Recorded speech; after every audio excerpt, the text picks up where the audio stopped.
Bella's wardrobe really transforms with her as well. It starts out very excessive and crazy and ununiform. Think of like that yellow frock she wears. It devolves into that black outfit she wears in the third act of the film. And then it ends with her wearing minimalist sweater and pants. And plus, early in her explorations after she's left the house, she's wearing things that don't really go together. Yeah. Like someone who doesn't know anything about fashion or style, or just like a kid, they would just throw things together like, oh, I want to wear this today, I want to wear that. So Great point. A lot of her wardrobe early on sort of doesn't make sense in terms of it doesn't match it, but it makes sense for the character.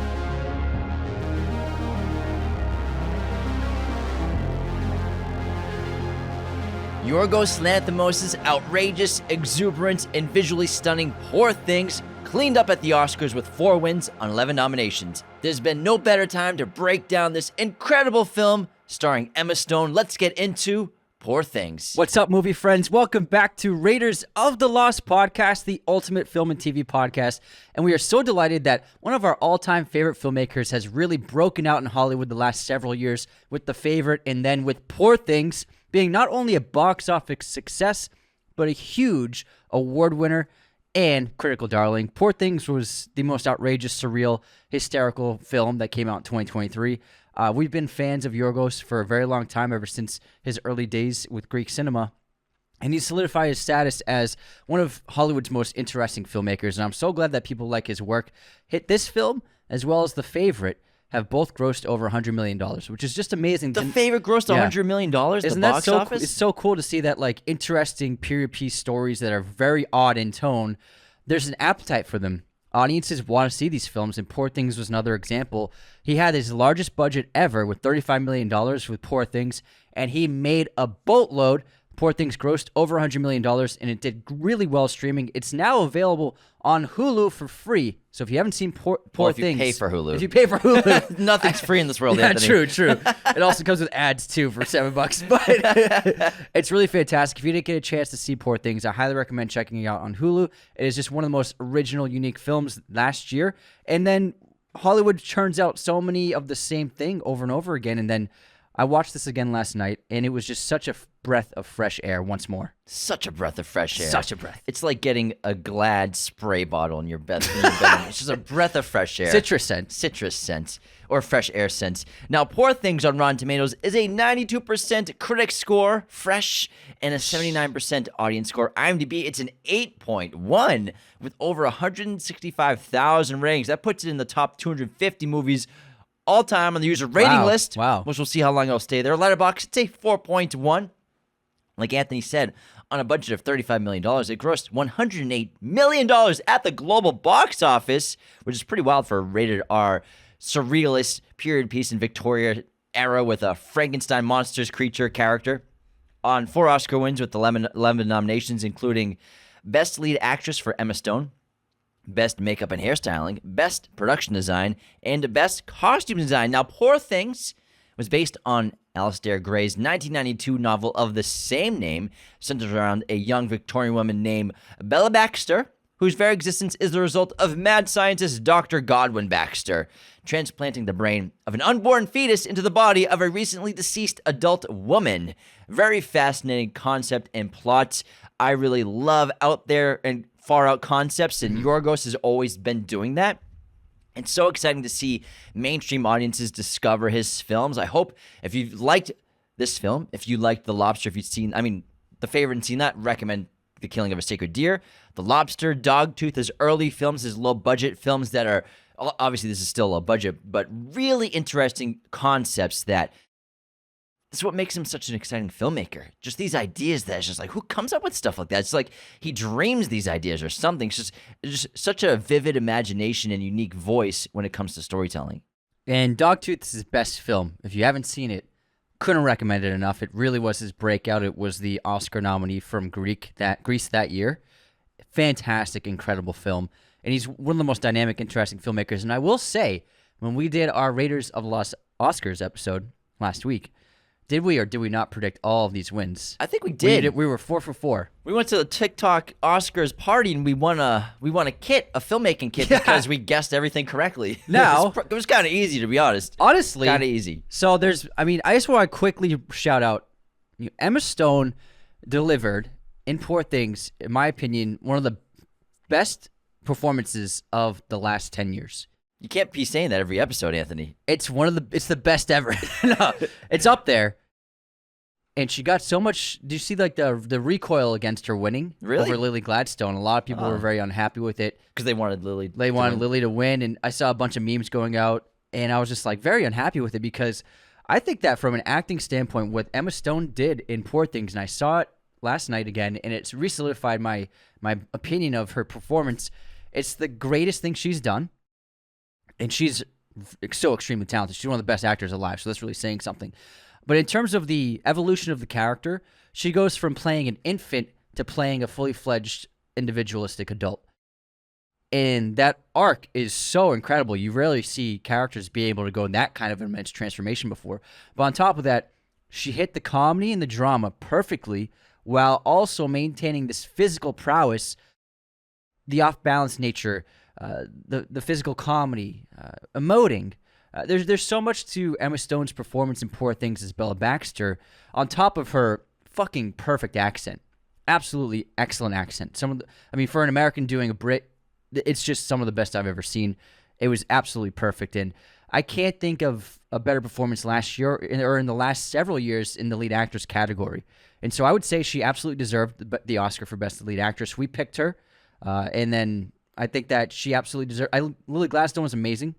Lily Gladstone helps maintain the heart and the soul of that movie, The Killers of the Flower Moon. But I will just say, stepping back, from what I saw from Emma Stone, it was just absolutely pure bliss from a performance standpoint. I would say Cate Blanchett in Tar is up there. Yeah, up there, one of the best lead actress performances in the last 10 years. But no, absolutely. Emma Stone was born to play Bella Baxter. It seems like this character was written for her because obviously her and Yorgos worked on The Favor, and they're already in development on their next film together, so they seem to have a rich collaboration together that will never end, hopefully, and it's really exciting. And it was such a fun character, like you said, this character who obviously the synopsis we know of the film is a woman commits suicide, and the character Godwin, played by mad scientist expert Willem Dafoe, who's so good at this kind of role, discovers her death and finds her death and brings her body back to his laboratory and experiments on her after discovering that the fetus inside of her womb is still alive, takes the fetus brain, puts it inside this adult woman who was just recently deceased, and reanimates the body, puts the brain of the fetus inside the woman, and brings her to life as obviously basically a newborn brain, and that development in an adult body is so fascinating because you get to see and experience things for the first time, but also with the complexities, the sensory development of a human. Obviously, infants and babies, newborns, they are very dependent. They don't have much going on besides feed me, looking around for a nipple to or a bottle. That's all they're looking for, a little nippy. That's pretty much all they do. They shit and drink and eat. That's all they do. They can't do anything else.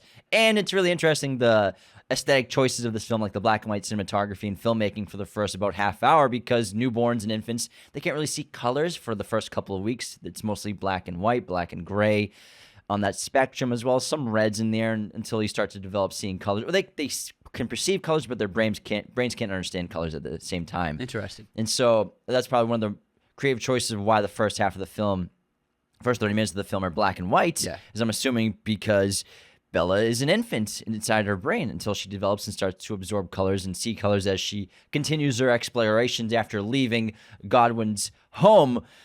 But I think it's just a really incredible character, because what if you could sort of reset as a human being, but as an adult, but resets and see what would happen? I think that's just one of the most fascinating concepts, as well as this great blend of a monster we all know and love with Frankenstein and Frankenstein's monster, and blending that with creationism. Obviously, Godwin, played by Willem Dafoe, represents God in a lot of ways, and Bella, his creation, Frankenstein's monster, it's sort of blending those two together, sort of in a religious aspect as well as a monster movie aspect. Yeah, and the first act is really not only incredibly entertaining and hilarious, but also it's some of the most striking cinematography of the entire picture. And like you mentioned, the black and white cinematography, shooting with extremely wide lenses, fisheye lenses. And I think that Yorgos and his team did that, also shooting with low angles. I think they did that to showcase the perspective of a child on the world. Everything seems big to them. And when a little kid is looking at adults, they seem larger than life. And the scope of it is just so wide, and it expands the rooms. And then in terms of the exploring, the first time when they go to the park, those wide lenses really accentuate the environment, and especially like the fisheye. And there's a couple of tracking shots with extremely like 10 millimeter lenses, and it expands the edges of the frame and makes the trees feel bigger and the ground feel bigger. And I think that they're illustrating a child looking at the world with wonderment and amazement. And to an adult, a park is just a park. It's just like a walking trail. It's just there's just like a little creek right there, and here's a little field where we can sit and eat lunch. But to a child, like when they see anything, it's just absolutely the most striking thing they've ever seen. It's so like the amount of wonderment within a child's eyes, like when you take them to a park, this is amazing. And so I think that Yorgos and his team really translated that physically with the actual camera work and lenses to make you feel what Bella was feeling. And then the progression of the story, when we get to the cruise ship, the colors and saturation are so surreal and so extreme. And this is her growing into the world, seeing the world. Lisbon is so unrealistic, but in exuberant and absolutely breathtaking, because she's a child, she's a human being, seeing the world for the first time. And so with the production and the camera work, they illustrated those feelings for the audience to see on the screen. That's all happening inside Bella. Maybe it's a fun way to look at the film is that Lisbon is actually really just Lisbon, but we're looking at everything through the perspective of Bella. And so maybe through her eyes, that's what Lisbon looks like. It's like if you go back to somewhere in your childhood as an adult, and as a kid you remember, oh my God, this park was amazing, and the swing sets were so massive, and it was colorful, and it was a magical place. Then you go back as an adult, you're like, there's like broken chains and rust. And there's a syringe there. Yeah, it's just like a terrible looking park. But as a kid, it's the most fantastical place in the world. So the production design really lets you know that we're in a child's eyes because everything is fantastic. But what's so fascinating about this movie and the production design and how beautiful it is. Now, Shona Heath and James Price, the co-production designers who just won Academy Awards for this film, confirmed that swaths of the film they found it would be shot in black and white just 10 days before filming. So, oh damn, Yorgos Lanthimos' plan with this film, he had like a secret plan, a secret agenda he didn't really fill everybody in on. He told the production design team and everyone, we're going to make these beautiful exuberant sets, vibrant colors. I mean, the interiors are sensational, the exteriors as well. And also just the structures of everything. And so, they're going to shoot everything on film, in color, except they were going to film the last act, the last couple scenes in black and white. That was his plan. Okay. And then a couple weeks before filming, after they designed these beautiful interiors with beautiful colors and these awesome four-poster beds and walls and sheets and curtains, he told them we're going to film black and white. And they're like, wait, what? What are we doing? We have these beautiful mint green sheets and curtains. And like, we put all this work into it. What are you doing? And then he flipped it where the end of the film wouldn't be black and white. Yeah. But they planned what he wanted to do was basically get the richness of detail and textures and the purpose of using color, but film that with black and white filming, but not tell the production teams that because he didn't want it to alter the way they would design their sets. Mm-hmm. Because he just wanted to grab what it would look like in terms of the artistic choice. Designing for black and white is different from designing for color. Yeah, pretty much. You can kind of do things differently if you're designing for black and white because of how it'll look. But I kind of like that perspective of like keeping some people in the gray, especially big parts of your team. They still want an Academy Award for it because it still looks sensational. But it's really interesting that he doesn't fill in his entire crew about what he's doing and his plans. Yeah, I think that's great. And the sets and production design, so it was the production designer and set decorator you mentioned earlier. What they did was really incredible, and so as well as the costume design, just getting basically free will to be creative in a way. It looked like they were able to just fly with their own ideas. And the production, there's not really that many sets, and I think that's the strength of the film. There are only a handful of major set pieces. There was one actual location that they filmed at, and that was that dancing hall scene in that restaurant. That's an actual place that they filmed at. Otherwise, everything was built. And everything was pretty much shot on a soundstage, except for a couple of those exteriors. But everything else was a soundstage, and I loved it.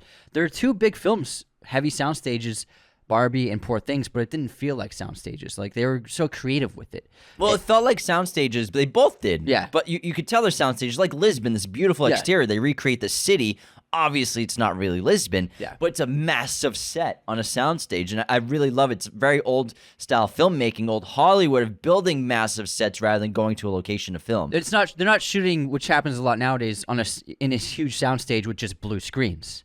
They're actually building the sets, and it's just phenomenal. So they built immersive sets. So these sets they were filming, they didn't have to like take them apart or build false walls. Like they built these sets for shooting in and out and around all over them. So they used sound stages in Budapest for the London townhouse, for the Paris Square in the wintertime, for the cruise ship, and then for the Lisbon streets. However, due to the Lisbon town, the size and scale of it was way too big. It was 170 feet long and 60 feet tall.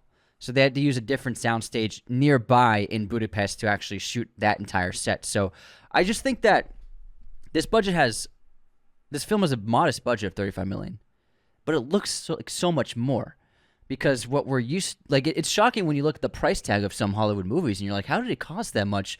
But then Poor Things was a fraction and looked way better. And it really comes down to, I think, just letting the artist do what they're great at. And I always think that an audience will always react better to an actual tangible object, whether it be a set or a location, as opposed to visually implementing everything after the fact, after shooting in post-production. And I always think that Poor Things in movies like that are an example of audiences prefer that. You know, they clearly like this movie. This is a beloved film, and people are often saying it's one of the most beautiful films they've seen in years.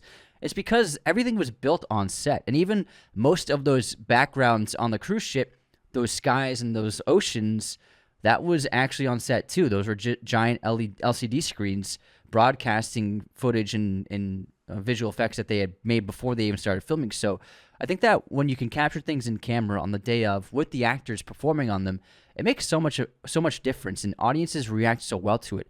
And this film, hands down, deserved all of those Oscars. It's a really unique movie because Yorgos blended old Hollywood techniques, building these massive sets, these massive exteriors, but using also new technology. And obviously, he's done the fisheye lens before in his movies in the past. Like in The Favorite, you see that. You're like, whoa, this is crazy. I've never seen a period piece with a fisheye lens before. And he does it in this film as well. But utilizing new technology like the volume or massive LED screens that are insanely high quality, using those as backgrounds, blended with miniatures. It's sort of something that hasn't been done that much. For sure, there's been green screens used with that, but he sort of just blended both styles. Like, why not use technology in a different way instead of either shooting the entire film with the volume or the entire show with backgrounds of LED screens? Use it where I need to use it to create this fantastical feeling that I can't do in the real world with skies and stuff like that. It's really interesting how he blended new and old filmmaking. And even using rotoscoping for those animals that were blended together, like the chicken with the dog head and the goat, like a dog with the goat head or whatever. That wasn't CGI. They actually filmed the animals separately on set and offset, and then they just basically overlaced the film frame by frame on top of the other animal. Oh, I thought they actually really did that to animals. No, but I'm saying it wasn't like, it wasn't CGI. Like, wait, what did you do? It wasn't CGI animation. You know, they filmed it the old way, and I think that it really pays off, and it looks great. And on top of that, this film was beautifully shot on film, and it just looks stunning. And seeing it, we saw it in a big theater opening weekend, huge screen, great sound system, and it was a wonderful experience. And it's just a visual feast of a film. And I'm just so glad that movies like this get made, and it's important for filmmakers like Yorgos to be able to keep making movies and for studios to keep funding them. But most importantly, it's important for audiences to go see them and find them interesting, because he's a really great artist, and when he works with a huge palette like this, you get something you've never seen before. You know what's really interesting about this year in film is 5 Best Picture nominees, including the winner with Oppenheimer, used color switches. The Color Purple from Warner Brothers, Maestro with Netflix, Oppenheimer Universal, Poor Things with Searchlight.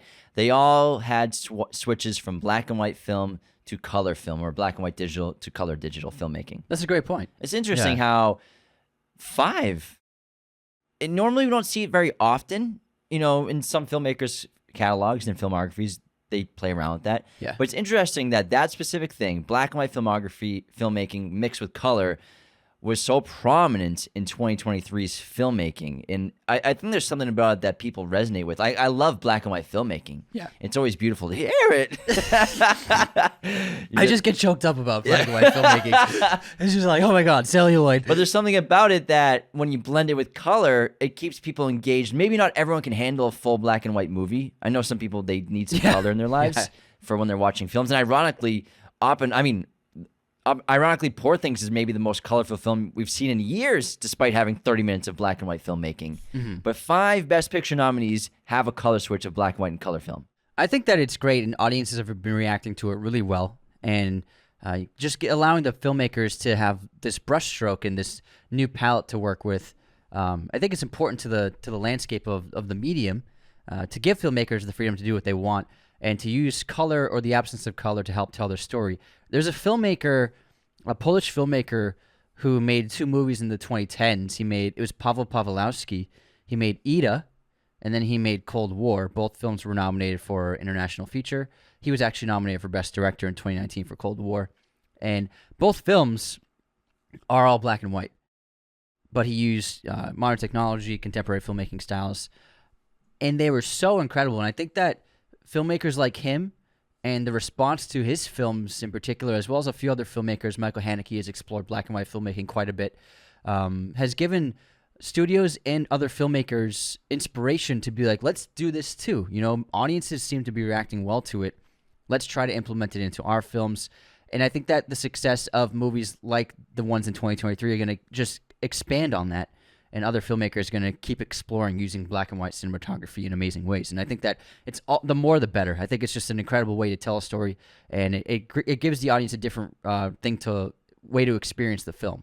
I've always been drawn to black and white filmmaking, and I love seeing it in modern films. It's really terrific. Now, there's another monster movie, because you can argue this is a Frankenstein movie, that heavily influenced Poor Things.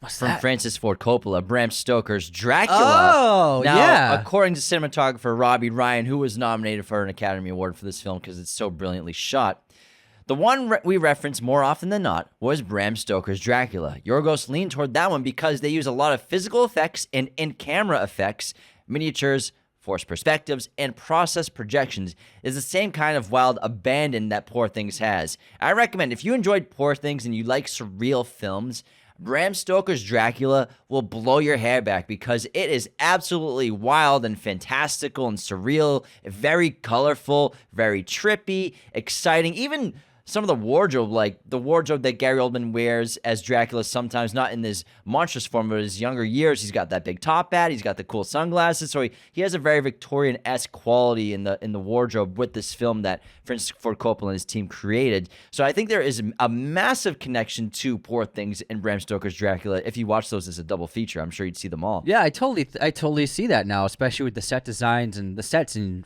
Dracula are massive. And also the beautiful transitions and the cinematography, the costume design, the lighting. Obviously, it's gothic and very dark, but it is extremely creative. And they did a lot of cool things with colors, with lights, and the use of red in Dracula is phenomenal. So it's probably one of the best looking movies ever, and it could be Coppola's best looking film. Whoa, that's incredible. A bold statement, my man. Incredible. And the colors are incredible, like in Poor Things as well. Obviously, the opening is very vibrant, a fury of blue. And then it goes into a sequence of, 30 minutes of black and white of Bella in her adolescence as a child growing up. And then starts to turn to colors, but pastels, muted colors, not super vibrant, enticing. Obviously, you could say like the development of a child as they're gaining their color and their sight and perceiving colors for the first time outside of black, white, gray, and red. And then it gets darker and more vibrant as the film goes on during her explorations as the film comes into its third act. So I think it does a great job, this film, specifically with playing with color at the right moments. Obviously, and the most neutral the film ever gets in terms of the color palette is the final 20 minutes, where it becomes, in a way, closest thing to our perspective of color, especially in the end in the backyard. When they're all enjoying a gin cocktail. This hysterical utopia. Gin, The comical utopia. Yeah. So that's when the color actually becomes as normal and realistic as any other time in the film, which is really fantastic. There's also a bit of controversy about this film in terms of all the nudity and all the sex. Now, there is a whole lot of nudity in this film, and this is before Bella goes on her basically sex spree with Duncan and then becomes a sex worker in the second act of the film. There's a lot. She's naked quite a bit in the first act, in the black and white sequences, when she's still childlike, when it does become color. And I think there's a couple of great reasons why they kept using Emma Stone's naked body visually. And so it helps bring the audience on the journey of Bella. So Bella is free and she's pure, and she lives without shame. And so she doesn't know that you're supposed to be embarrassed about your naked body around other people. This is, again, the theme of polite society, what's polite and what's human and what's free, constantly battling with freedom and the imprisonment of society. And so that's why, like when Rami Youssef, Max placed her on the bed and her blouse unfolds.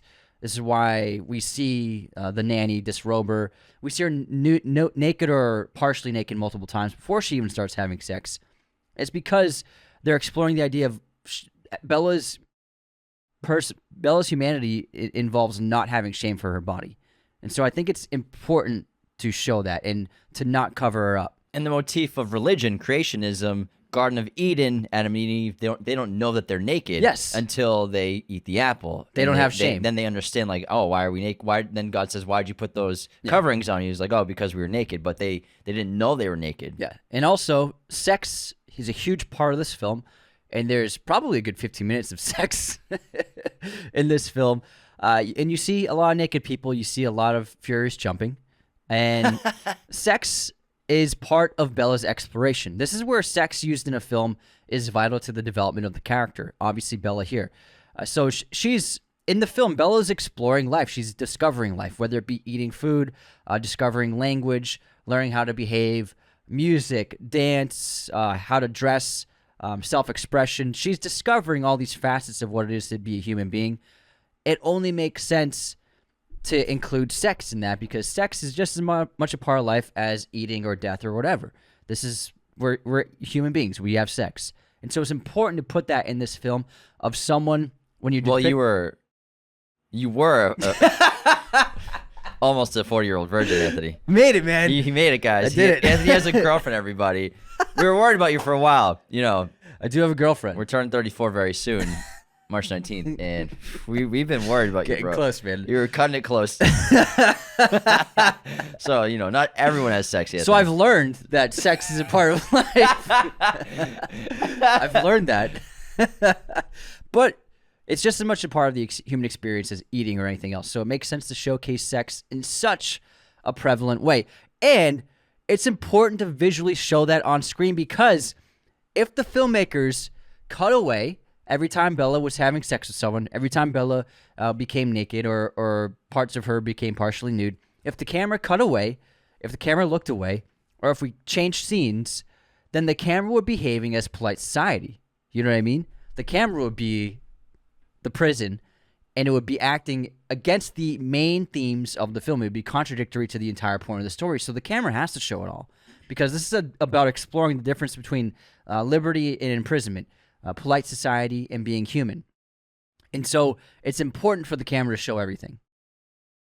You could argue also that maybe there's an over-reliance on sex for character growth, possibly. Sexual liberation for Bella Baxter is a form of her getting control, getting power, especially over the men in her lives. And, we're all sexual beings. But she goes through other ways of exploration. Yeah. She reads her books, exploration, uses her imagination, life experiences, even something simple as eating food is a way of liberating herself from her past and who she once was. So I think that the argument that there's maybe an over-reliance on sex for character growth, it's only if you're focusing on the sex, because there's so much that Bella does to grow as a character. Sex just happens to be the most exciting visually on screen, probably, and the one that people maybe It's the most contentious. remember the most. So I think that sexual liberation isn't the only way that she grows as a character, even though on the surface it might look like that for some people, because I saw some criticisms for that. is it just a movie like, oh, she's Yeah, I saw a lot, too. It's a lot more than that. That's Yeah. just an example of the way she liberates herself from, especially the men that are trying to control her in her life. Yeah, she liberates herself and explores her psyche in multiple ways. That's just one chapter of the story. I think that is just a big headline, and it's a point of great contention, and it causes a polarizing conversation, and so people focus on that. But it's really just one aspect of Bella's evolution as a human being. Hollywood just doesn't like boobs anymore. I don't know what it is. We know you like them. I don't know what it is about Hollywood. Like, you get naked in a movie. Oh my God! It was.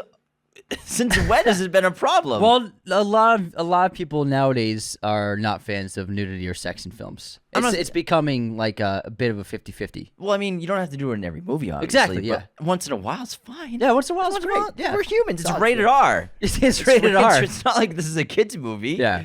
And also, Mark Ruffalo is very naked in this movie, too. He is very naked in this movie. Man, I can't wait to talk about the cast, but we'll get to it in a little bit. But yeah, I think that it's kind of silly when you just focus on one aspect of a way a character's growing, specifically sex. There's a lot of ways that Bella grows in this movie. And we all grow through sex. We all experiment with ourselves. I mean, obviously, she masturbates in this movie. I'm sure everyone listening to this has experimented with that at one point. Anthony, I'm sure you, before you met your girlfriend, dabbled. Once or twice. What's a way for... Sorry, I'm just like calling you out so bad right now. No, it's funny. But how about we take a quick break? We'll run to our intermission and we'll talk more about Masturbation.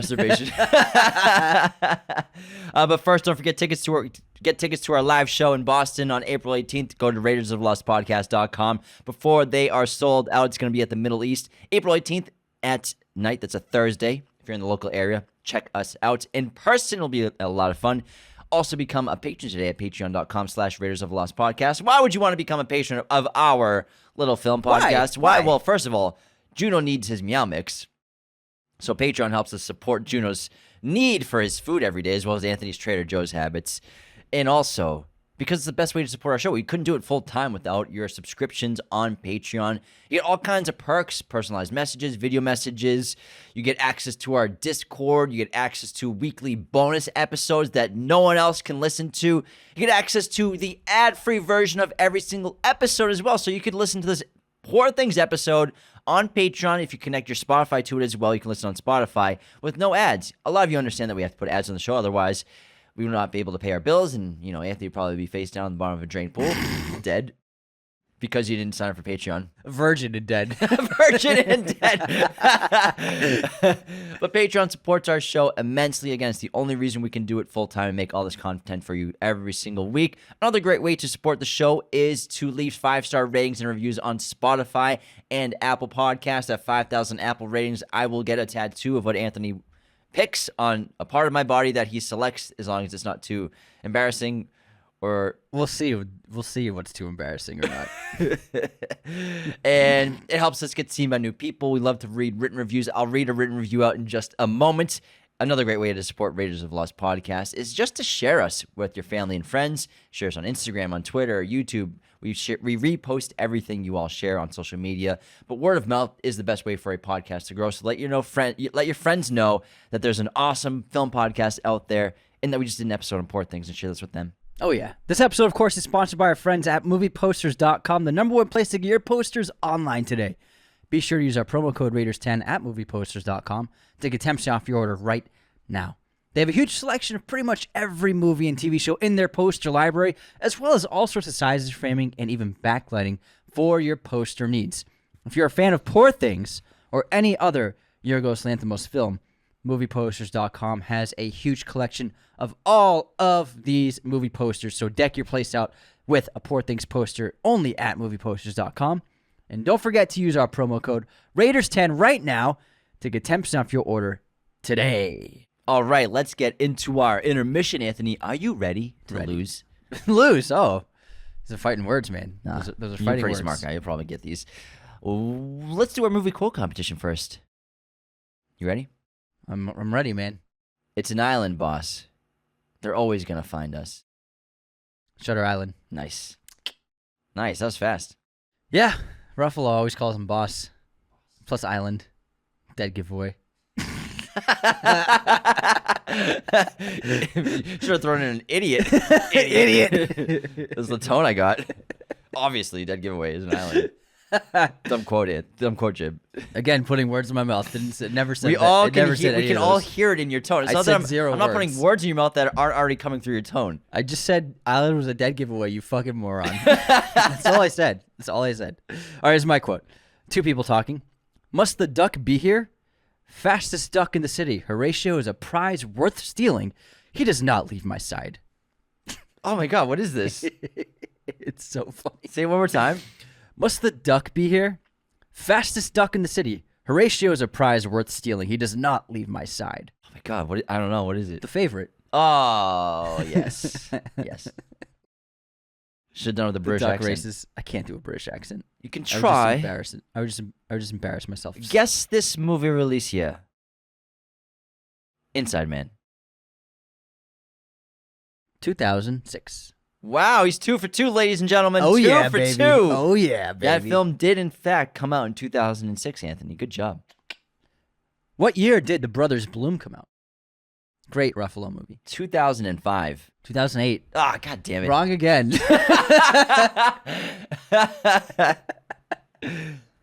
Oh, my gosh. Okay, movie pop quiz time. I should have done harder questions. What MCU movie is Ben Kingsley in? Oh, Iron Man 3. Iron Man 3 is correct. Iron Man 3 is Those correct. were easy questions. Yeah, those were pretty easy. Bunch of softballs. I want everyone to have fun, you know. Bunch of softballs. All right. Rachel Weisz just started a TV series adaptation of what Cronenberg film? Fucking. I just saw a trailer for this too. Can you remember the name? She plays twins. She plays twins. She plays They twins. like to wear red. It's called Twin Red. No. Twindred. No. Twins not in the title. Identical Red. Dead Ringers. Dead Ringers. Pretty close. Yeah, pretty close. Pretty close. You had a couple of the same letters. Pretty close. You basically got it. Basically had it. Basically got so it. that's 1 for 3 then, right? No, that's 0 for 3. 0 for 3. All right. Whatever. Anthony, what kinds of haters do we have this week? Do we have any unsubscribes that are worth bringing up? So Jess wrote, Anthony, what kind of tattoo are you giving James? I have 3 suggestions. A scar, Juno, or unsubscribed. A scar? Because I gave you a scar? Yeah, we'll give you Juno on your back. On my back? Juno covering your entire back. All right, Sean Carey wrote, Dune 2 over Oppenheimer. Oppenheimer wasn't great. It was above average. Got it. Goodish. Why do you guys love it so much? Unsubscribed. Whoa! I wrote, we did a 3-hour episode explaining why. Whoa, hey, to each their own, pal. Thanks for opinion. commenting. Yeah. Kenya Farragut wrote, Superman was drunk in Superman 3, not Quest for Peace, homies. The one where he fights himself. Unsubscribed. Thanks for the correction. Another situation of Anthony just talking out of his ass. I was just mistaken is all. Same thing, mistaken He or still got drunk. mistaken or talking out of the ass. He still got drunk. So what if I mixed up? No one's seen Superman 3 or 4. It's true. They have. All right. People probably like, wait, there's 4 Superman movies? RJ wrote, what kind of weed do they have in Europe? Because you guys have like a whole new energy now. What kind of... Honestly, we live in LA. It's the best place for it, probably, in America. Also, I'm going to unsubscribe since you guys hyped up Godzilla and barely talked about him in our most remade movies. Oh, yeah. We didn't talk about him too much. Yeah, sorry. We did a whole episode on Godzilla -1. Yeah. All right. Ollie wrote, I resubscribed so I could say that Tobey Maguire's Spider-Man is not the original. Unsubscribed. Unsubscribed. Ollie also wrote, sequels and prequels are not remakes. Unsubscribed. It was an ambiguous term. It was a episode. very ambiguous episode. Yeah. Very ambiguous episode. Yeah. It's tough to... What do you call that? We were like, do you call it the most made movies of all time or the most adapted characters of all time? It was just... Most remakes of all time. We were most just like, let's sequels. keep it like an umbrella term of most remade movies and sort of just talk about remakes. I still don't understand it. Honestly, I don't either, but it's a good title. It's a good episode. It was a good episode. It's fun. All right, next up, Jay Mullman wrote, we were talking about Clarice Sterling. One of us said yeah. Starling, and they wrote, Starling, not Sterling, unsubscribed. And then I wrote Clarice Sterling Silver Starling. All right, that's it for Are you trying to hype your own jokes up? Yeah, that was funny. Anthony I thought it was hyping his clever. own bad jokes up. I thought it was clever. How's that working out for you? Going really well, man. Being clever. Yeah, people like me. You could have gone with the joke. There's a quote, man. I know, it's Fight Club quote. Yeah, but I you got could have it. gone with it. You could have. I didn't want to. You're being mean. I'm being mean. Yeah. You're being mean. You're going. You're shitting on me for saying my joke. It was a bad joke. No, it was a pretty good joke. It wasn't bad. It wasn't bad. It was pretty I good. gave you a pity laugh. Clarice Sterling Silver Starling. That's pretty good. It's I pretty mean, funny. You're You're just being a hater, man. No, listen. If anyone thought that was funny, let us know. I'm curious. You I'm fought curi- back laughter. If You were like, I'm not gonna laugh. I fought- You, no, you I- probably were like, that's the funniest thing I ever heard. I fought- but I'm not gonna laugh. I fought back trying not to laugh at how bad it was. That's what it was. So Sure. It's not that I was fighting back laughter. It was like I don't want him to be embarrassed by how unfunny that was. I could tell you wanted to laugh. Well, You wanted to laugh. let's check out a 5-star rating because this one's from Destination Neon, and I can't wait to read it because it's 5 stars and it's a paragraph and a half or a couple paragraphs. Simply the best popcorn bucket. I'm guessing podcast because Apple, they cut off the title of your Oh, reviews. damn. So after like 6 words, I can't see the rest. Here's the Popcorn review. bucket. I'm assuming it has something to do with Dunussy. Fuck, yeah. Dunussy. The Dunussies are hysterical. Doing OCs? No, Dunussy. Doing Hosey? Ussy, like Wait, pussy. Oh. So I know you just lost your virginity, Anthony, so I recently learned what this is. Dunussy. Dunacy. Nowhere else will you find such utter and devout obsession with XXX popcorn buckets. I had to give them 2 strikes and multiple unsubscribes because now I can't look at popcorn buckets without feeling a certain type of way. Thanks for that, guys. Just kidding, though. Love these guys. Always have. It's funny your favorite podcasters almost become friends in a way. You look forward to the conversations, the content, and the laughs. Couldn't recommend them more. Also, side note, you do realize that for the tattoo you get at, I forgot how many reviews. Please don't unsubscribe me. You're going to have to get a Dune popcorn fleshlight, bucket. That would be a good one. Love you guys. Keep up the fantastic work. Buckets away. Buckets. Also, second side note, in the last Airmunder episode, not one mention of my cabbages. Resubscribing so I can unsubscribe. That's a new one. Resubscribing so I can unsubscribe. I love it. Cabbage Man. He was forgotten in our episode. He was forgotten. Cabbage Man. If I was there, You don't even know what I'm talking about. If I was there, I would have brought up cabbage. You don't Man. even know what we're talking I know about. exactly what You have cabbage no. man Okay, is. explain Cabbage Man. I don't have time. You have time. I don't have You time. have time. We are running out of time right now. You have more. Destination Neon. You have time. Thank you so much. At some point in the future, I will find the time to talk about Cabbage Man. Right now, it's just we can't do it. I can't. You have a dentist appointment. I have appointments all day, starting after this booked. episode. You're fully booked. I'm booked up. Do you want to try and take a guess of what Cabbage I Man told is? you I don't have time. I don't have time to even talk about it. Make a guess. I don't have time to make it. I don't have time to make a guess. Just make a guess. I can't. Do it. You're running behind schedule right now. Okay, Avatar: Last Airbender. What is the Cabbage Man? I don't have time. Just come on. Make a guess. There's no. Make a guess. What is the Cabbage Man? Okay. This is be. If I had more time, I'd give a better answer. I'm just gonna preface that right here. So the thing with the Cabbage Man is, I just don't have time to explain it. What a cop out. Cop out. I haven't finished it. You haven't even started The it. Cabbage Man is this guy who throws cabbages. Nope. Yeah, Nice try. Nice try. he sells cabbages. He does sell cabbages. So this That's- guy, he that's- sells cabbages. Yeah. And that's the Cabbage Man. Kind of. Yeah. Not far off. Thank you. Not far off. Thank you. He's hysterical. Yes. He's a hilarious guy.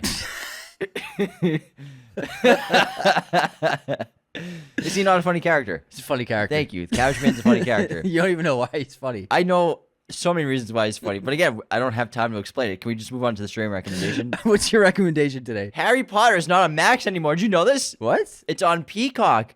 Warner Brothers, they don't have the rights to put Harry Potter on Max anymore.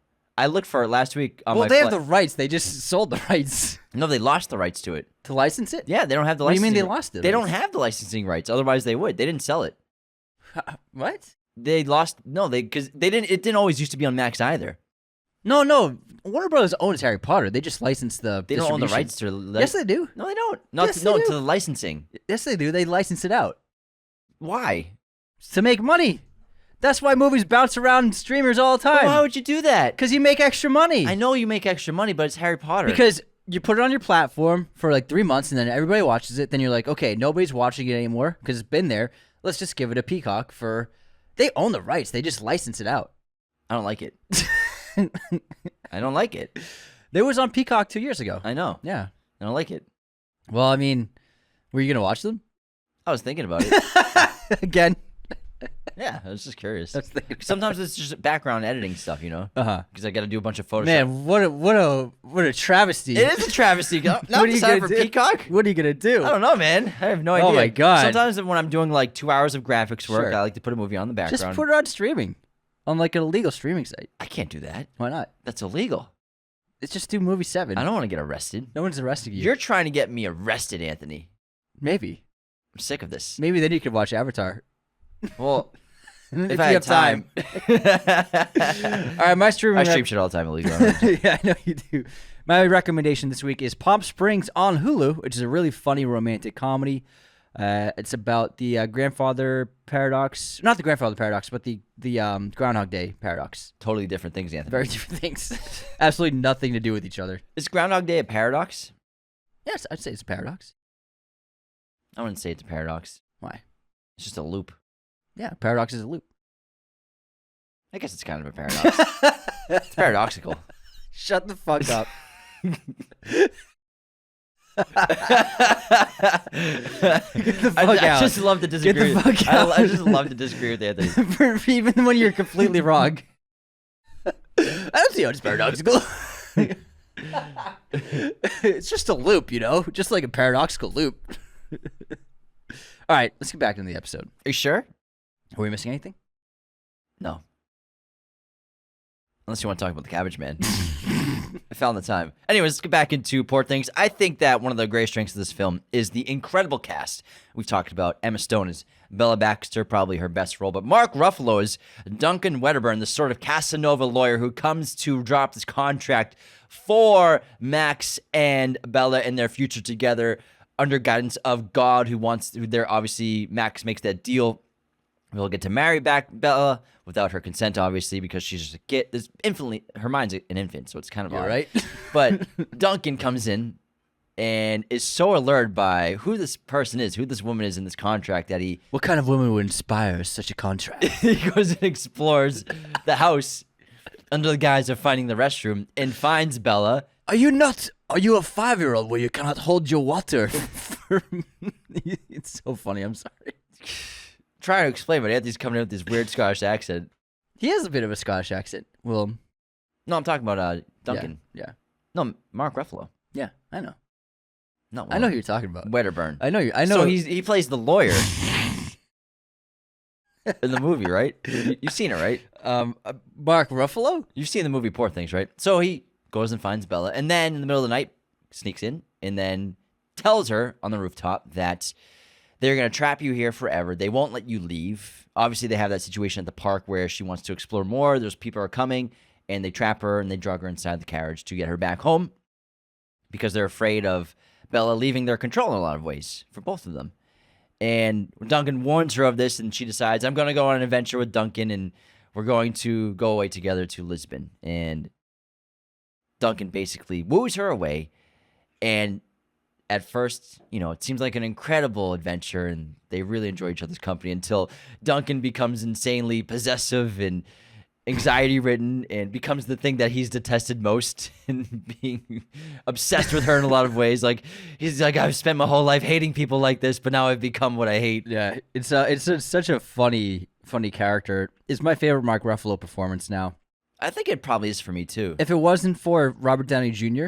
in Oppenheimer, I think Ruffalo would have cleaned up award season. He's that good.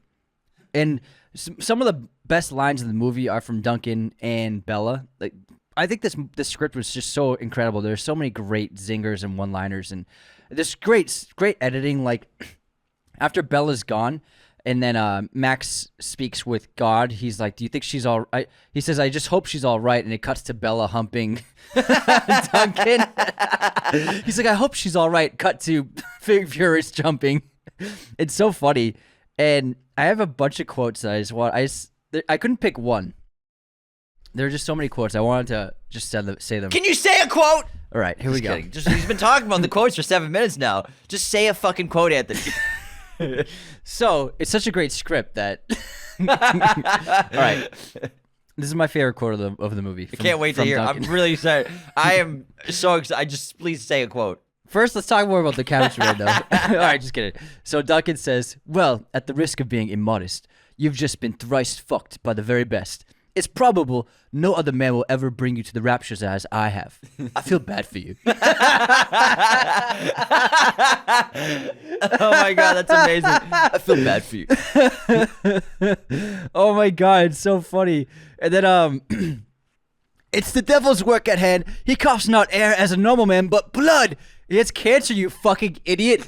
Oh. I love when Bella slaps him. Ruffalo does like a double take with his eyes, and then he goes, "Oh."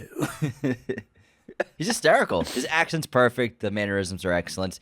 Rami Youssef as Max McCandles is excellent as well. He plays the one of the best students of Godwin Baxter. He's the only one that really sees the genius at work with Godwin and becomes his favorite student, and then obviously works for Godwin basically in the first act of the film.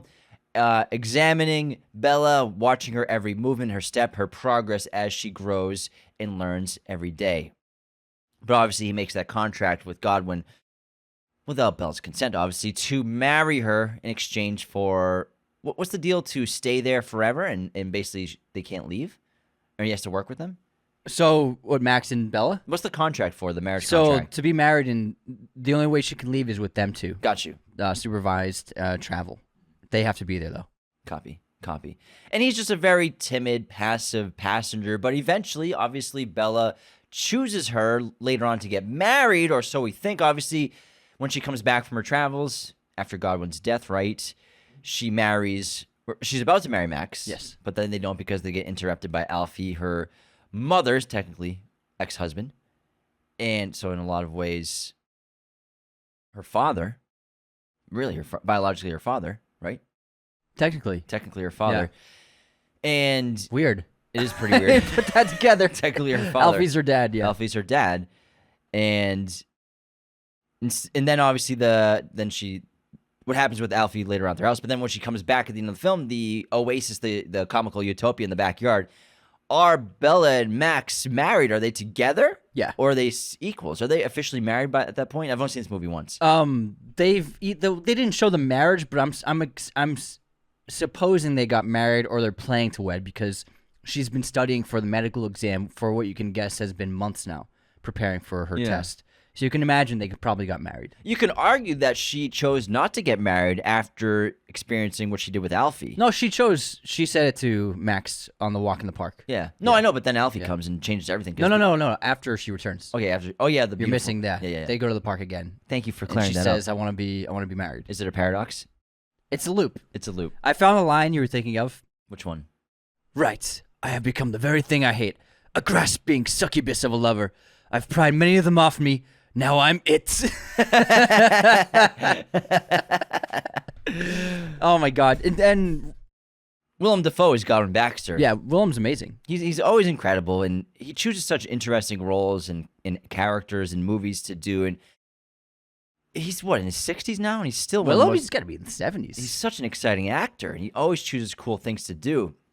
I love Godwin Baxter because he's wise but also flawed. He's very interesting. He had this horrible childhood where his father experimented on him, so he experiments on himself. He's been the subject of many of his experimental surgeries and procedures, but now obviously he's found Bella as his sort of masterpiece, you could say, in a lot of ways.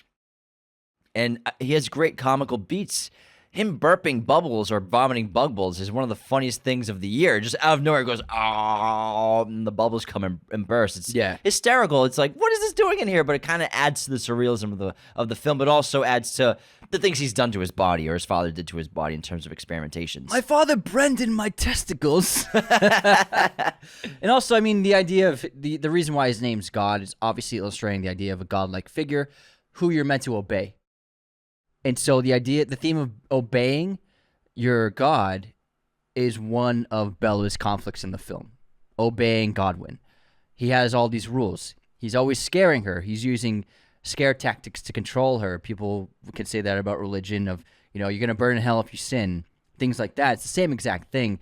He's constantly using fear to control her, and he's also forcing her to obey him. So that's the big conflict between Bella and Godwin, is the idea of a God complex and trying to overcome that to become an individual. Well, it's because all the men in Bella's life, they tried to exert control over her as a character. Obviously, Godwin not wanting her to leave or not leave the house without supervision from him, wanting her to stay there forever, basically. Same thing with Max, with the contract. Also, Duncan, Alfie, they all insist that they must be with them, only them, but not only be with them, but under the pretense of their control and the way they want her to be with them in terms of my rules, my regulations. This is what you're supposed to be when you're with me in my life. So even Harry Astley, he, in a way, exerts control over her new beliefs, and she has a very positive outlook on the world when she first gets on that cruise ship. But he tries to shoot her down a lot, obviously. But he's more of an honest person in a lot of ways. He's kind of trying to show Bella the world for what it truly is in a lot of ways versus this sort of bubble that she's been used to. Because she's only known like very positive things for the first part of her exploration. She's traveling the world. She's experiencing incredible food, incredible music, dance, art. But she also later on discovers exploitation, cruelty, poverty, misogyny as she leaves Duncan or leaves Lisbon and is on that cruise ship. Even though Duncan thinks he's trapped her there, all he's done is make her thirsty for more of the world. Ultimately, it's Swiney who's her greatest mentor. The owner, the proprietor of the sex working hotel, the brothel. The factory of sex workers. I'm just always trying not to say the wrong thing. No, I think brothel's okay for Brothel's about 5 more years. 5 more years. Okay, brothel. So yeah, we can't say brothel. I'm just always like, what do I say? I don't want to offend. I don't want to get canceled. The building where people go to pay to touch genitals, to money to select somebody consensually to have intercourse with, and then pay as that a transaction. Sum. Yes. Thank you for summing it up. There you go. That's the short explanation of what you're trying to say. Okay, brothel's okay to say. the proprietor of the brothel, Swiney, played by the actor. She was in Tragedy of Macbeth. She's so fantastic. Yeah, she plays that crow woman. What's her name? Catherine Hunter. Catherine Hunter is. Just let me make sure I'm right on that. Yeah, fantastic actor. She ultimately teaches Bella that because when Bella learns that there's death and suffering in the world, she is overwhelmed with grief and horror and despair, which causes her to give away all of Duncan's winnings, all his money. Unbeknownst to her, she thinks she's giving it to help the people, and ultimately, obviously, those 2 ship employees took it all. But seeing the dark parts of humanity destroyed her emotionally, it's really Swiney who allows her to understand that that's a part of life. There's with the light comes the dark. Not everything in life is good and pleasurable and sweet and comforting. There are aspects of life that are dark, which are that are difficult, that are painful, that are horrible. But you have to accept it just as much as you accept the good stuff, and that's the biggest lesson she takes away from working in the brothel, I'd say, is accepting the dark facets of life because they're inescapable and they occur for everyone. There's no way to avoid them. And so you can't run away from them. You have to embrace them and accept them for what they are. Yeah, and I think she says something along the lines of that's what truly makes us human, or a full person. You have to experience everything. You can't just experience the goods. You have to experience the bads if you want to fully develop, and then you can truly find who you are and truly find a path in life. I think it's a really terrific message. Yeah. It's nothing we've not seen before in film, but I think it's explained so well and told so well through the characters and the voices, and she has a terrific voice. She's got that great raspy, it's hard to do that. She has an awesome voice, but she's great in the Tragedy of Macbeth as well. We also have Christopher Abbott in this film, who plays Alfie. So it's a crazy concept. Obviously, we know where Bella Baxter came from, how she was created. Godwin confesses it to Max earlier in the film. When Bella finds out eventually after she comes back, after she finds out Godwin's dying, she finds out that she is both mother and daughter. She's daughter in mother's body, which is really fascinating. And really, neither. Yeah, and neither at the same time. And then Alfie, her ex-husband, you could argue, and obviously is her father, which is so odd. But Alfie's a terrible person. He's rude, he's cruel, he's hateful. But we also learned that Victoria was a terrible person, and he reveals that she enjoyed tormenting other people. She enjoyed being a villainous person, but because her mind was reset, essentially, and she's no longer Victoria, for some reason that some of that is still within her, because Bella does say she's noticed a lack of maternal instinct in her. But it's not there like it was in Victoria. And so I think that there's a trace of it within her just from muscle memory, in a way, emotional memory. Yeah, but also Bella's mother committed suicide to escape Alfie. Even though maybe she had some of those same characteristic and traits, he's such a violent person. I think he lied. Yeah, I think she wanted to get away from him. I think that he was lying as well. You know, he says that to her, but I think that her mother was probably a lot more like her.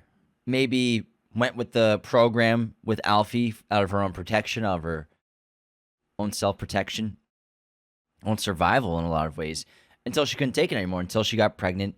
And maybe she thought, I can't bring a child into this world. I can't bring a child under the control of this man because he's controlling me. So in a lot of ways, I think that Alfie's lying to Bella, and because he doesn't exactly know the nature of what happened to her. Yeah. He thinks it's Victoria. So I think that he's lying to her. To control her. Just like he always has. And that's why Bella's mother, Victoria, killed herself, threw herself off that bridge into the water to escape him. Yeah, great point. All right, let's get into some superlatives on the film. What, James, was your favorite shot in the movie? My favorite shot in the movie has to be... Oh, it's such a tough choice. I honestly really enjoy the fisheye lens. Which one? I think the black and white one in the hallway in the stairwell. Oh, cool, yeah. I think it's really cool. It's just because no one does stuff like that. It's not the most artistic and exciting shot, but it's so unique to see stuff like that in a massive movie, in such a artistically rich film. The boldness of that, the balls it takes to just put a fisheye lens, because I'm sure the studio's like, wait, can we cut this? Do we have to have a fisheye? It's so cool. Yeah. But it's such a unique style and voice that Yorgos speaks through with his cinematography. Great pick. My favorite shot was actually the first shot. The slow zoom in on the back of Victoria's head, who we don't know. We assume it's Bella Baxter walking into the film. And then I think it's just a great slow zoom. And Yorgos used a lot of zoom ins and zoom outs in the first act of the film. And honestly, on the second watch, it reminded me of Kubrick a lot. Yeah. A lot of what he was doing, because he was zooming out.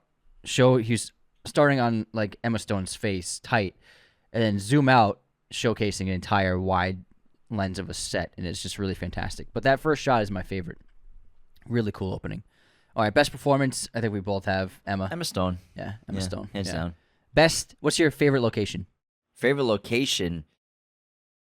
Tough choice. My favorite location in Poor Things, it's got to be Lisbon. It's so gorgeous, and I love that set. It's so massive, so intricate, so detailed, fantastical. You know, it looks like Lisbon, but also doesn't look like Lisbon at the same time. I believe they took away blue from the set in the exteriors, because Lisbon's known for having a lot of blue tiles, Sure. a lot of blue architecture, or blue incorporated into their architecture, that they removed it to look like Lisbon, but also at the same time not quite look like Lisbon, if that makes sense. Great point. I really liked the Paris set in winter, the exterior. I thought it was really beautiful, really cool. And they changed the architecture a little bit where it feels like you're in Europe, but also it just has that surrealist touch, that flavor to it. It's really great. Also, I noticed that Bella's wardrobe really transforms with her as well, becoming... it starts out very excessive and crazy and ununiform, and then colorful. And then, like, think of like that yellow frock she wears over her shoulders on the boat. And then it devolves into that black outfit she wears in the third act of the film, and at the end of the Paris sequence. And then when she returns home, she's wearing that very well put together black outfit, and then it ends with her wearing a very, you could say, minimalist sweater and pants. And so I like the evolution of the clothing and wardrobe throughout the course of the film. And plus, early in her explorations after she's left the house, she's wearing things that don't really go together. Yeah. Like someone who doesn't know anything about fashion or style, or just like a kid, they would just throw things together like, oh, I want to wear this today, I want to wear that. So Great point. a lot of her wardrobe early on sort of doesn't make sense in terms of it doesn't match each other, but it makes sense for the character. Great point. Do you have a favorite line in the film? Yeah, when there's that crying baby, Bella goes over and says, I must go punch that baby. I have a couple of more favorite lines. Bella says, your sad face makes me discover angry feelings about you. Bella cut two. Just dead ones for Bella. Oh, yeah, she's stabbing the cadaver. Just dead ones. It's so funny. And then, Like right in the eye, too. yeah, right all over the eyes. And then we have, you'd be advised, if it's not too late, not to fall in love with me. I have very little to offer in the way of constancy, just adventure. So pompous. He says to her after they sleep together. And then Duncan says, in Paris, I've decided to forgive you. I've booked our berths home. I've told mother to prepare our wedding bed. Did you fuck the guy with the hook hands? You did. I know. I beat the tar out of that guy. You fucked the guy with the hooked hands. And then Bella says, this is Martha. She is my new friend who has not been fucked in 20 years. Is that not astonishment? I hope you use your hand between your legs to keep yourself happy. And then one of my favorite Bella lines is, Bella is dizzy with excite. Secretly escape. Secretly escape. So many great lines in this film. It's amazing that I can't believe this movie got made. Yeah, I can't believe it didn't get Best Adapted Screenplay. It's really stellar. It was great. It's a great script. It's got so many great lines. My favorite line overall, though, it's Mark Ruffalo's monologue in the cell, in the insane asylum cell, and Max visits him to learn information about Bella. And he steps inside and Duncan is just lying on the bed facing the wall. And then he's like, have you heard do you know Bella Baxter? And then Duncan goes on this monologue calling her like a demon and a succubus, come to suck out your soul.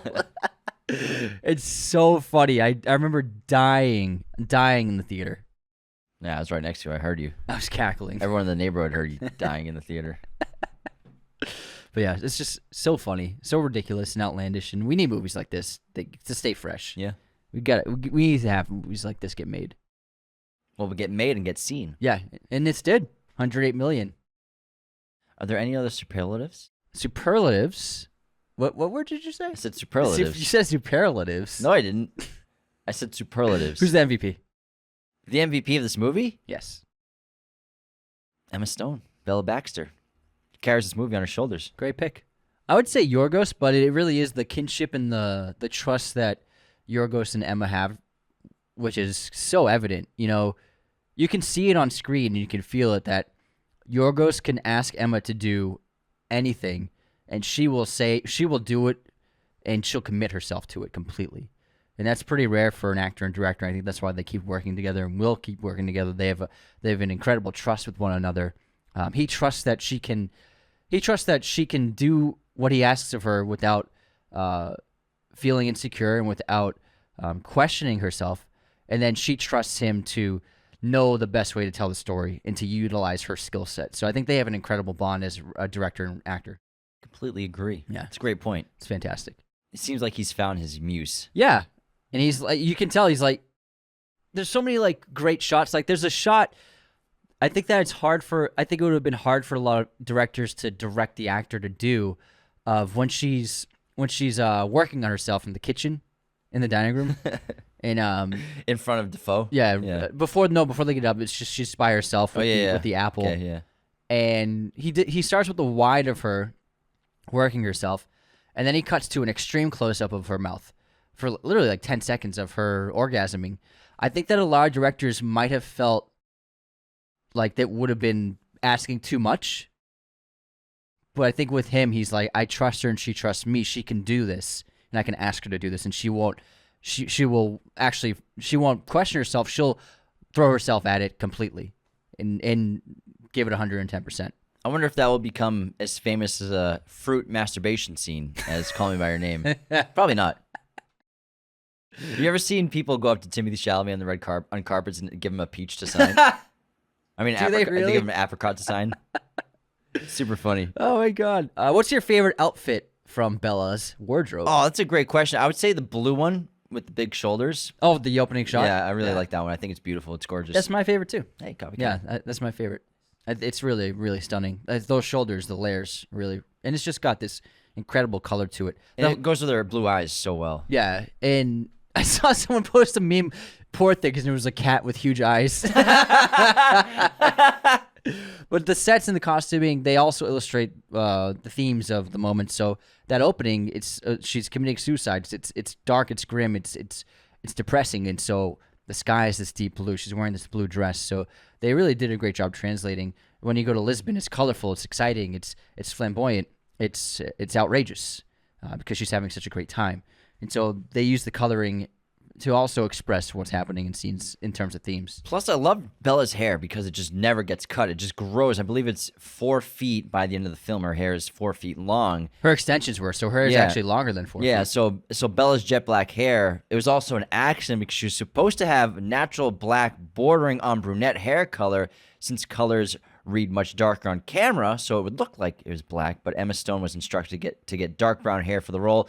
Unfortunately, or fortunately, her colorist accidentally gave her the darkest shade of black. In hindsight, the hair and makeup team said they wouldn't have it any other way, as the black hue adds to the surrealism and it looks terrific. And again, when that hair is 4 feet long at the end of the film, it really clashes so well on camera. Yeah, I love the hair. And there's a great fact about Mark Ruffalo, who had a lot of doubts about his performance during the shoot. Now, Oscar Isaac was originally attached to play Duncan in the film, but had to drop out due to scheduling conflicts. And he often felt very insecure about his own performance, Mark Ruffalo, as Duncan.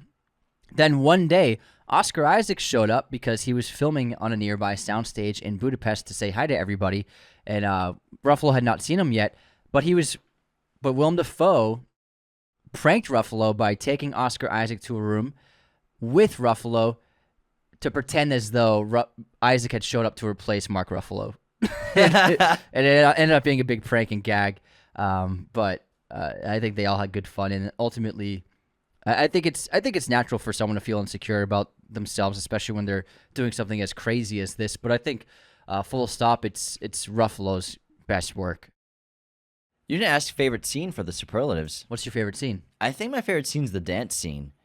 It's really interesting, that music, it's just so out of place in this sort of Victorian era, high class, high society restaurant and ballroom. I thought it was really cool, but then Bella's dance, it's very metaphorical and figurative of what's going on in terms of this man's trying to control her, but she's being reborn in a lot of ways and finding her own path. I think it's a great film to show many of the themes of the movie. I mean, great scene to show the themes of the movie. Great pick. It's hard to pick a favorite scene. I think that Lisbon was the strongest sequence of the film. And I would say probably a combination of the dinner they had and then the furious jumping. It was just so funny. Yeah, the montage. Yeah, the whole montage, the whole sequence. Hysterical.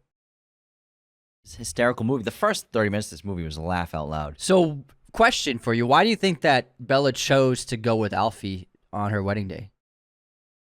I think that Bella wanted to understand why her mother would have killed herself. I think she was curious why, and she was curious about marriage. Maybe it's marriage that caused her to do it. So maybe let me see if maybe I shouldn't get married to Max, but also I think curiosity of why her mother jumped off that bridge. I completely agree. I think she wanted to know why her mother had died and what her mother's life was like.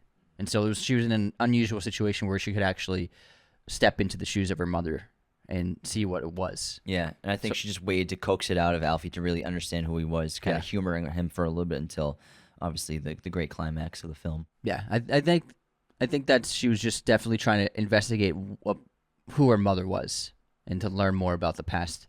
So, makes sense. Pretty wild. Also, Margaret Qualley's in this film. Yeah, she plays as Felicity. Yeah, she's Felicity, who Belle whore, Belle Or She's the next experiment for Godwin. we missed you, monsters. And then eventually, so they put Alfie's brain inside of her, and then they put the goat No. brain inside Alfie. Hmm? Right? Yeah. No, they don't put Alfie's brain inside of her. I thought they put Alfie's brain inside of her. No, they killed Because Alfie. that brain was not going well. They put the goat's brain in Alfie, and that was No, it. no, that's what I said. No, but they didn't explain exactly where Felicity's brain came from. It was another. thought- infant. I thought that No, Alf. They wouldn't want to save Did I get Alfie. mixed up? Did I get mixed up? No, yeah, they just never. It was. I would just assume it's another infant brain in a woman's body. They just put the goat inside Yeah. Alfie's brain. Yeah, exactly. Yeah, Pretty wild. yeah. Pretty wild. You got anything else on Poor Things? Nothing. Let's just have some gin cocktails, man. Gin cocktails. Gin cocktails. Gin cocktails. Gin. Thank you so much for tuning into this episode of Poor Things. Don't forget to become a patron at patreon.com/Raiders of Lost Podcast. Leave those 5-star ratings and reviews on Spotify and Apple Podcasts, and share us with your family and friends. Word of mouth is the best way for a podcast to grow, so let everyone know about our show. That's a lot of rhyming. Hey, nice job, Take man. care. Dr. Seuss over here. See you next time. This episode was executive produced by our chosen one patrons, Cody Moen, Andrew Hagan, Benjamin Cook, Calvin Murphy Griggs, Darian, Tyler McFly. Mark Nikaj. Our chosen one patrons are our biggest supporters. Thank you so much. Thank you for watching Raiders of the Lost Podcast. Be sure to hit that subscribe button, hit the like button as well, notifications for sure. Listen to the show on Apple Podcasts, Spotify, everywhere you can listen to podcasts, and be sure to check out this other content we have on our YouTube channel.